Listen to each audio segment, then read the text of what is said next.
عندي تقليد اللهم اني اسالك رفق يباشر قلبي ويقينا صادقا حتى اعلم انه لا يصيبني الا ما كتبته علي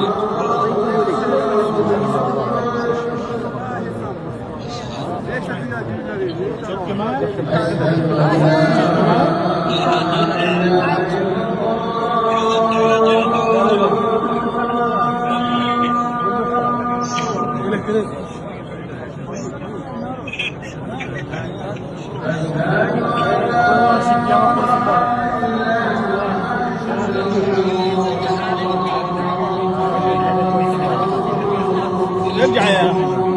هو ما يروح